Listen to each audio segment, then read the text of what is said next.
Hi, and welcome to Life, Death, and the Space Between podcast. I'm your host, Dr. Amy Robbins, and this is our second season where we explore life, death, consciousness, and what it all means. Today, we have Dr. Sue on the show. Dr. Sue grew up in California, where he completed college at UC Irvine and medical school at UCLA. Midway through medical school, he pursued research interests at the National Institutes of Health in Washington, D.C., and ultimately completed a doctoral degree at the University of Oxford. He completed his psychiatry residency at Mass General Hospital and McLean Hospital. Dr. Sue subsequently moved to New York City, where in addition to having a private practice, he has been trained by MAPS in MDMA-assisted psychotherapy and provides ketamine-facilitated psychotherapy. That being said, he is not here today to talk about those therapies, but rather about alignment. And I'm really excited because I've been talking a lot about death on this show, and in season 2 kind of shifting, and I'll be talking about death, but also about life. So today you and I are going to dig into this, and it's perfect for the new year. So welcome to the show. All right. Thanks for having me. And I'll take your intro though, and I'll say maybe we will end up talking about psychedelics a little bit. Right. At some point, but not the whole show about psychedelics. No. I know we were talking before we got on about how like that's such an interest for people. Yeah. And you're certainly an expert in it, but you're really pursuing this notion of alignment. Yeah. So can you talk a little bit about what exactly alignment means? Yeah, and interestingly, yes, I'll give a little bit of background. So, this came to me because through psychedelics and through healing, I was trying to figure out why am I doing all this stuff, and what's the ultimate goal. And so that's when I started thinking of this is really being about alignment for each of us as individuals. And so when I think about alignment, I think about, so if we're talking about alignment, we have to have something that we're aligning to, and we also have to have things that are misaligned. And I like to think about that thing that we're aligning to, there's a few different words to it to me. It could be in the true self, the authentic self, the heart. But to me, all of those describe an essence, something that's unique within each of us that almost was there from the moment we say we're conceived or born. And, I think that, and so I think that resonates with most people. And so I think the pieces that I think we need to align are things that get off track. And I like to categorize those in 3 different areas. I like to think of it as mind, voice, and body. And I ended up finding that those are really helpful to think about because as, being trained in Western medicine and Western psychology as a therapist, we really have focused mostly only on the mind. And what I started realizing is that, especially, in this day and age of growing social media, is that the mind, which I think part of that is language, everyone's posting the right quote out there or reading the right books, but they're still kind of, struggling in everyday life. They're still being jerks to their friends or their brothers and sisters. And so I started realizing, wait, it's not just knowing it in our mind. And I'm not blaming people because that's a step in the right direction. Then how do we speak from that place of knowledge and integrity? And then another step of it is how do we then act with our bodies? How do we go out and do the things that we're doing in the world with our work or engaging with other people physically that is in alignment? And so I think about how really what gets us misaligned in any of those categories, are things like family, culture, religion, society that start kind of telling us, oh no, don't believe your true self. Actually, there's these other things that you should replace with them. And so I think of this healing process, the alignment process, this is to kind of, rediscovering ourselves. And when you're talking about true self, self with a capital S, or sort of more of a soul kind of essence? This is, how do you differentiate ego So in all yeah, of ego. this. So it's interesting. So I don't. It's interesting. So I don't know the distinction between capital S. I see that distinct when in reading and stuff. Actually, I haven't dove into that far myself, but it was interesting. So my spiritual teacher, a guy named Ron Young, who we had a training by him last week. He was talking about healers, and his training was like healers, or sorry, it was healing for healers of the world. So essentially, all of us that work with him are healers, and he's like. He believes that healers do two things. He says healers help spirit come into the material form, or they help people transition out of it, which is interesting as we're talking about life and death. Because I think, I loved his description of that, because when I think of bringing spirit to the material form, that's what I think of as healing. Like, we come from a place, and he likes to describe that place or God with the term that which is greater, so it doesn't actually say God or Jesus or Allah, it's just that which is greater. And so I would say, what's beautiful and fascinating about this human experience is that we materialize into humans. We have bodies. We appear to be separate from everyone else. And so when I use his description of bringing spirit into the material form, I think of, so how has spirit manifested within each of us uniquely? And I like the way to look at that, because it's not saying my right is your right, or my calling and my alignment is different than yours.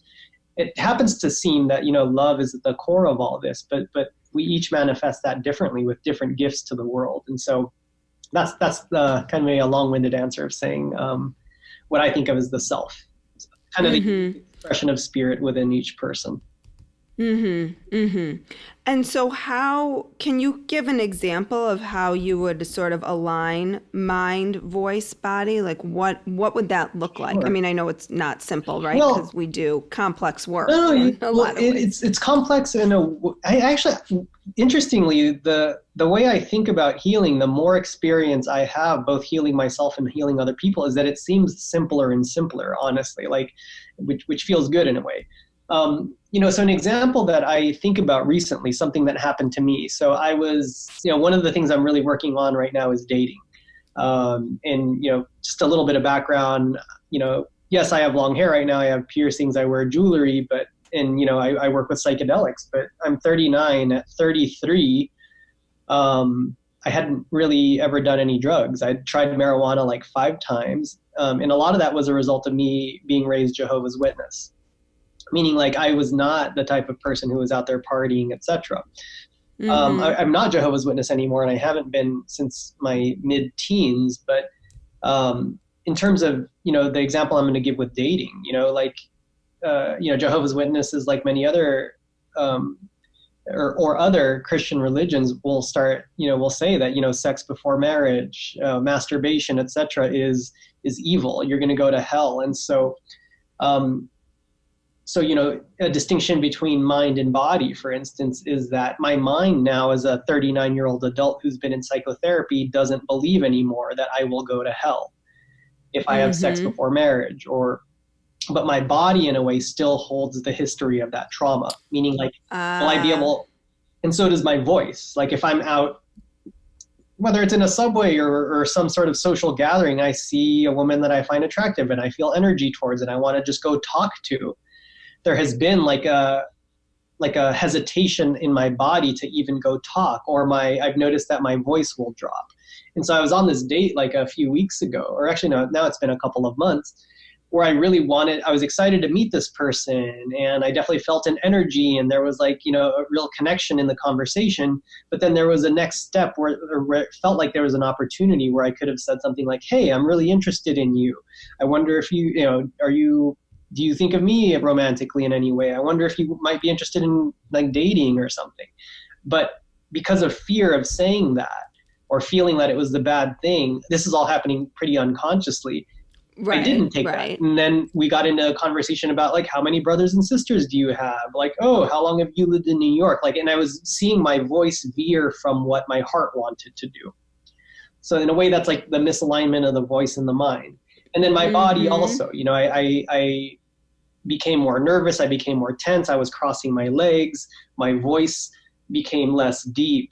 and less confident. So it's kind of like a trickle effect of how all three of, mind, body, voice were no longer being in alignment with like what my being was wanting to do in that moment.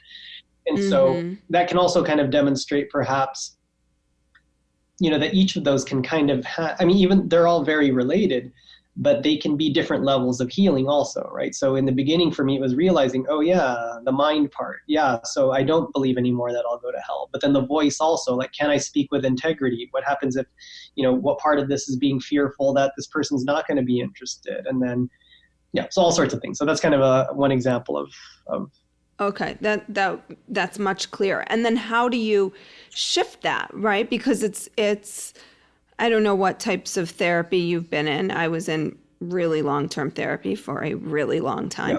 Yeah. And, it's this process of making kind of all these unconscious patterns, beliefs, stories, however you want to see it, conscious. Yeah. So how do you sort of shift that more quickly so you can live in alignment with those three things? Yeah. And so I end up, there's no typical client per se, but I have all three of those, mind, voice, body on my mind all the time. And I think by nature, the type of person who comes and sees me, like most of my clients at this point come because of they read something that I put out there or they listened to me on a podcast, kind of know my vibe already. So meaning like most of my clients are into meditation. I do meditate with my patients. I do some internalization, some somatic experiencing type body work. I do breath work in my sessions. I play a Shruti box and we do chanting. So that's kind of, and I have a lot of experience with traditional talk therapy also. So that's kind of the different tools that I have.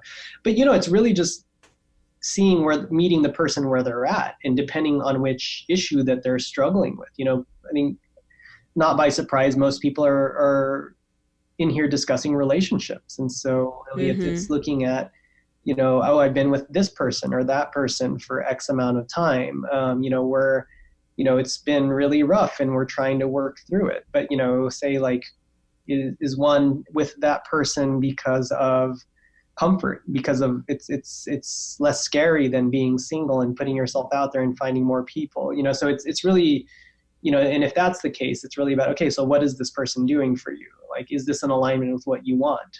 Or are you hoping this person is going to change? Because how many people do we know that say, okay, yeah, I'm having a lot of problems with my significant other right now. And I don't know, I think of it kind of like, how many people have you met who are like, yeah, we were together for 3 or 4 years and we fought a lot and we were using each other's like, insecurity gets against each other, but you know what, we really spent a few years working through that and it's really beautiful now. You know what I mean? Like no one actually ends up going through that.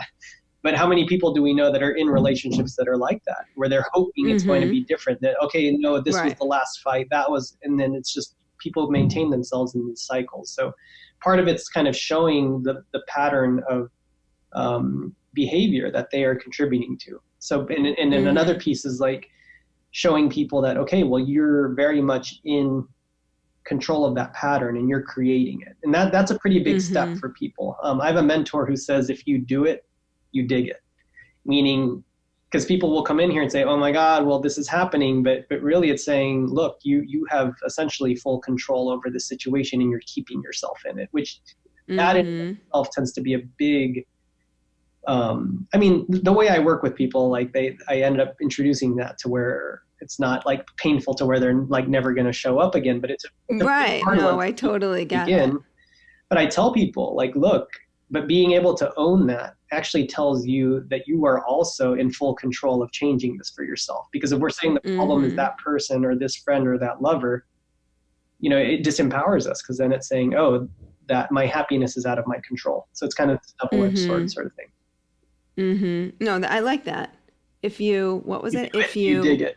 It's kind of a cruel way. I think there's probably a nicer way to say that, but it's a way of remembering it. That's really right. No. And I say to people all the time, like, okay, what are you getting out of this? Well, nothing. Well, not really, because you're still doing it. So you're getting some sort of secondary gain out of doing it, right? Yep. And they're like, no, I'm not. Okay, well, let's talk about that. So there's so many wellness trends out there right now.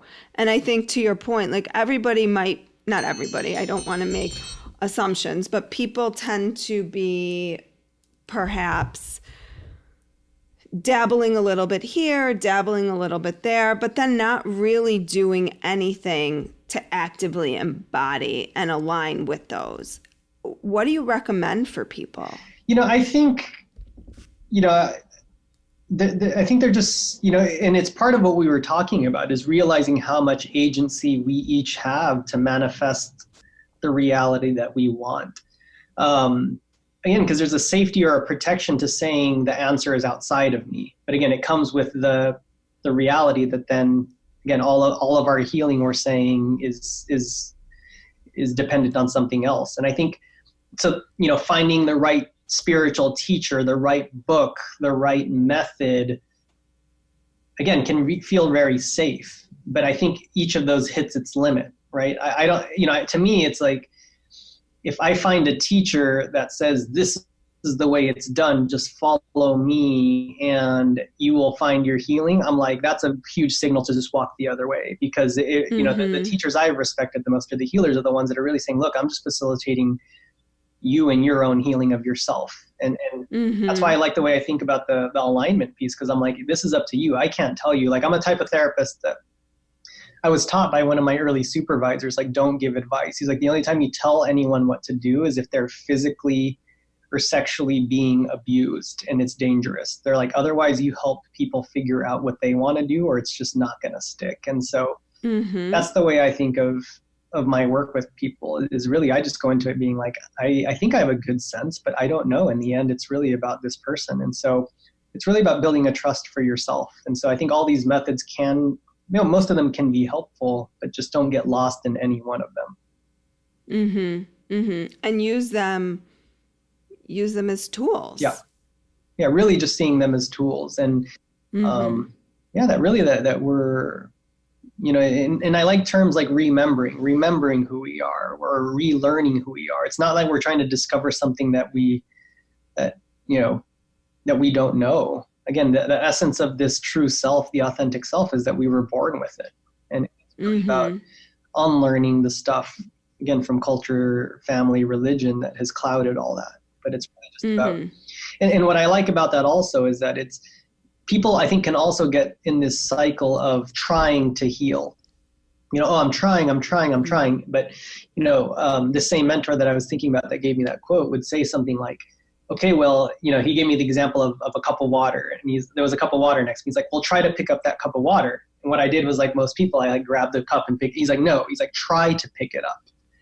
And so it's like, oh, that's the hesitation. And so if we're in the mindset of I'm trying to heal, we almost like build a reality around us that is, I am trying, I'm in process, instead of I'm there already. Right. I am healing. Right. And I guess that's the energetic piece. Yeah. Of the fact that if you are trying to do that, you are not already embodying that you have already done. Absolutely. It. So it's a block right there. Which is a big one. And I think especially within the wellness community or the spiritual community that kind of has the vocabulary and the knowledge. Again, it's just like, how do I go out and do it now? Or can I just do it now? Like, I was just talking to my therapist this morning, actually, because I'm heading to Peru in about a week. And my initial intention was to go out there to an ayahuasca retreat for the bulk of that. But I was telling him that I think I'm going to cancel it, because I was actually like, kind of the way we started talking today, I think before you started recording, I'm like, actually, my life's in a very beautiful place right now. But I've been used to every time I take time off, it's been for some sort of retreat or teaching, etc., where I'm like, can I just go out and have fun now? Like I actually get up. And that's not saying I'm like enlightened or I'm perfect, but I'm like, actually, I don't feel as much urgency as I used to. I think I can just go out and enjoy myself and just kind of, continue the journey when I get back. It's almost like sometimes the seeking of how to be more present gets in the way of us just being present. Yeah. It becomes like a thing to do. It becomes part of our identity. Yeah. Right. And I think it's interesting because, I mean, we are living in a capitalistic society, and wellness is only growing as a business. And so just the same way that a lot of people in the wellness and spiritual community have criticized, say, big pharma, which I think with good reason, saying like, oh, pharma and medicine, Western medicine isn't there to really heal people, right? We want to keep people chronically sick, so they keep spending. I see some of that happening in the wellness community. It's like, oh, keep coming to my retreats, keep buying my books, keep doing this. And because if we really were healing people, the industry, isn't going to continue to be super profitable in the future. Right. And I think too that even the notion of healing is this notion that in some way you are at some point healed, mm-hmm. versus calling it like growing. Yeah. Right? Because then there's really no end to it. Yeah. I mean, this is an interesting one because I mean, for myself personally, I hope there's an end to it, because even when I get to say, if we talk about Buddhism and Hinduism and reincarnation, I mean, there is such a thing as being enlightened, or the bodhisattvas that are could mm-hmm. be enlightened but choose to come back. And I mean, that is where my spiritual beliefs lie. I don't think I'm enlightened yet, just in case you're wondering. I've got a long way to go. I do think that there's something to saying that it's possible. Because, I mean, that would be I mean, this is all kind of, it gets messy around that edge right there for sure. Yeah, I like that messy, kind of more, I don't know, theoretical, heady, philosophical. Yeah, but I mean, the reality is like, I the more I've started to trust that there is this process, is that like when I do see in my personal life what I would have considered really painful things, I really have a trust now saying, this is another opportunity for growth. And that's almost mm-hmm. made life, or not almost, it's made life more fun. It's like mm-hmm. a part of me is like, wait, maybe even if there is such a thing as enlightenment, I'm not really in a rush to get there, because this process that we're in is actually a pretty cool one. Like, mm-hmm. and if someone designed this human experience as the kind of video, I was thinking about almost like a video game, like yeah, virtual reality. Cool. We don't need virtual reality for a little while. Right. Yeah. So what are some of the tools that we can use to get in alignment? Like you said, you use some of them in your practice. Yeah. And can you talk about why you use those? So I mean, if we start with the mind, for me, it's interesting because I definitely consider myself spiritual. I have a spiritual teacher. I do breath work stuff. Like a lot of people and interestingly in the wellness community seem to be pretty against psychiatry, which is interesting, because then I find myself like talking to people and they're like, oh, you're a psychiatrist. And I say that because I think I love my background in psychiatry and in psychotherapy. Like I started off very traditional with a Freudian psychoanalyst. I saw him 4 days a week. He was like sitting on I was on a couch and he was behind me. And that was like three plus years. Yeah. But none of that, now looking back, was for naught. And then I had a Jungian analyst who I worked with 3 days a week for another few years. But I realized like that gives me this beautiful foundation of healing the mind, because I think a lot of people who are just doing breath work, for instance, or just doing body work, there's a whole aspect of the mind that I think that could be missing. I think, mm-hmm. I think the mind stuff for me is mostly, is the foundation is within psychology. And then I think of, when I think of the voice, I think a big thing for people is just being able to speak with me and being able to say these things that they're working on out loud. But I'll also give people tests like, okay, well, if there's this thing that they're working on, they want to say something to one of their lovers, but they can't get themselves to do it, is like writing it out as if they're talking to them, and writing is a form of, I think, the voice and expression. They can rewrite different mm-hmm. drafts and they can come in and actually read it, and just saying things out loud. Like I have this person who had been struggling with their sexual identity for like their entire life basically, and just being able to say like, this is who I am, and saying this is this thing, and being able to just verbalize that to another human being, make eye contact, was a big part of the healing process. And we could see kind of how the body resisted to that. So it could be, again, just writing things or saying them, to me, is a big part of the voice. Another voice thing, which is not so universally available that I always mention though, is vocal coaching. Like I've had a vocal coach that I've worked with since February.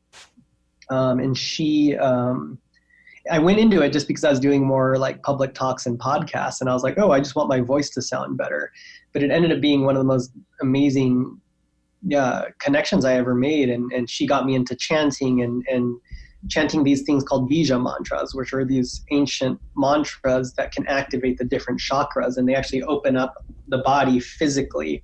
And you can target specific chakras that you struggle with. So that's kind of voice stuff. So that's sort of like just another sense of sound healing. Yeah, absolutely. It's like the sound, the vibration. And then the last piece would be body stuff, because again, I really believe that the body holds trauma, and, mind-body connection, psychosomatics, all that's very real. And a lot of people who I think are in wellness who really honor the mind-body connection, it looks more and more, it makes sense that it's the fascia in the body that holds these traumatic memories. But in Western medicine, for instance, we were taught, and I wasn't in training that long ago, I'm only 39, but we were being taught that fascia is dead connective tissue. But really, I don't believe that to be the case. And so if you look at a lot of people within Peter Levine's work of somatic experiencing or holotropic breath work, it's very, very clear, I think, that memory and trauma is held, throughout the body, and really that consciousness is not just seated in the brain or in the mind, but really it can be anywhere in our being. And so so if my listeners don't know fascia, can you just explain that? Yeah, so fascia is really, it's just connective tissue that it surrounds all of the tissues that we have. So it surrounds our bones, our muscles, our ligaments, our organs. It's literally everywhere. And so again, it's kind of like, again, doctors would describe it as connective tissue, but we don't know. And there is some research going into this, but it's really in its early stages. Mm-hmm. But a lot of, again, practitioners in somatic experiencing, holotropic breath work, Rolfing, they've been thinking and working with fascia for years already. Right? Mm-hmm. To a lot of people. Mm-hmm. Yeah, I know a lot of sort of where it's really digestible for people right now is in the notion of like myofascial release. I think people have probably heard of it. Absolutely. In that way. Yeah. So how can some of the medications that you've worked with, because you do MDMA and ketamine, be used to help us continue to learn, grow, and align? For those of us who, I know primarily when I had someone on the show talking about it a little while back, we talked about it in terms of the treatment of depression and addiction and anxiety and end of life. But really, how could the average person use this to be in alignment? Yeah, so it's a huge topic, and see, we ended up getting to psychedelic. I know. No, but so Stan Grof, so Dr. Stanislav Grof, he's a psychiatrist. He's still alive. He's getting up there though. He's in his 80s. But a lot of us in the psychedelic research field think of him as kind of like the godfather of the field. So when he was a training psychiatrist in the Czech Republic, Albert Hofmann, who discovered LSD, was just getting it into the clinic. So this Stan Grof just happened to be in the right place at the right time. And he ended up doing about 4,500 legal LSD psychotherapy sessions before LSD was made illegal. He's also the founder of holotropic breathwork, which is a whole beautiful story in and of itself. But anyway, I mention him because his definition of a psychedelic is my favorite. And so Stan calls psychedelics non-specific amplifiers of the unconscious process.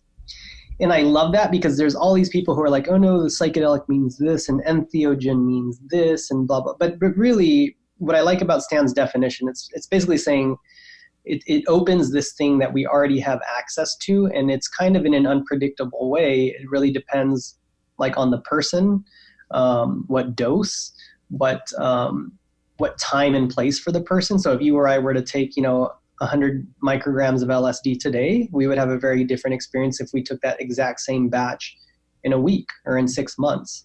So it's really, I think of psychedelics kind of opening up the filter to the subconscious and unconscious. And so the reason I think that's helpful is just the same way, psychoanalysis or meditation or breath work can help access the unconscious. That said, I do think that, one thing I like to say about psychedelics is I feel like psychedelics are neither necessary nor sufficient for healing, but I do think they're the most powerful tools of alignment that we have when used, with knowledge and intention. Because I do think, there is some training or some time dedication that one has to have a really deep meditative practice or a deep yoga practice. And psychedelics in some ways are providing this method that's easily accessible to most people to access these different parts of ourselves. So that's kind of, in a nutshell, what I think that they're able to do is just, again, it gives us access to this stuff that we already have. Mm-hmm. But it is not, again, like a panacea for you have this experience and then you are healed. Absolutely right? not. It's sort of like I see people getting lost in that. I would say a lot of times when I work with people and helping, because a lot of people will just email me after a podcast or and be like, I just read Michael Pollan's book, and can I do MDMA or ketamine with you? And it's really a process of helping people understand what these are, and are they ready to really see that they're really the agent of their own healing? Because a lot of people are looking for the magic bullet, and you can have a very powerful experience, but it really is, it's the integration. I like to say something like 90% of the long-term benefit of psychedelic use comes from the sober work that you do in the weeks and months after. It's never, I've never seen it be a silver bullet for anyone. Right. So you gotta do the work. There's that I have not found a way around, for sure. Is the ketamine, I've only seen, like, I'm in Chicago, and where I've seen it, it's like people are going in for, I don't know, ketamine sprays or, nasal sprays, I think maybe. But there really is sort of this psychedelic experience that people have with it. Yeah, ketamine can be incredibly powerful. Ketamine's an interesting one because I think there's, it's just a complex one because ketamine can be, there's at least 4 or 5 different routes of administration. So you can do intranasal, you can do intramuscular, you can do intravenous. There's an oral tablet form of ketamine. So the route of administration makes a big difference, and so does the dose. And so it's actually, it's the only one that's fully available legally. Any doctor can prescribe it. But it really, there's a lot of nuances on how to use it. And so really, I think that, and it's interesting because the most marketed one right now is the nasal spray that Janssen, which is a sub company of Johnson & Johnson, invested to get FDA approved this year. And really, it's not a version, it's probably the version that most of us who have been working with it actually think is the least effective. But really, it's, for a variety of reasons, it's very profitable for them to do what they're doing. And so, but one thing is that the nasal spray, for instance, intranasal is probably the highest risk for addiction within ketamine. And so, yeah, there's lots of nuances to ketamine, but yes, it can also be an incredibly powerful tool when used right. So the lesson in this is like the lesson in everything, right? Like if used appropriately, really healing. If not so much. Creating a whole nother set of problems. Yeah. Well, thank you so much today, Will, for your time. Where can people, if they're interested in finding you, where can they find you? How do they find you? I think so. There's two places. I have my website, just as willsuemd.com, where I have my private practice, but it's not that big of a practice, and I keep it small intentionally. And I'm moving to Los Angeles in a week, so my practice will be out of there. But in 2020, I'm going to be doing more workshops and retreats and stuff. And so my Instagram I maintain as kind of a professional Instagram. So things like workshops and writing and that stuff I put there. So it's just will.su.md on Instagram. So that would probably be the best place. Great. And I'll have all those links in my show notes as well. So wonderful. Thank you. Thank you so much today for your time. Yeah, thanks for having me. Of course. Like what you heard today and want to hear more? Curious about what comes next and what it all means? You can subscribe on iTunes. Just go to podcasts and find Life, Death, and the Space Between and hit subscribe. And you can follow me on Twitter and Instagram at Dr. Amy Robbins. Ask me any questions you might have. Let me know what else you'd love to hear about, or just share your story. I can't wait to hear from you.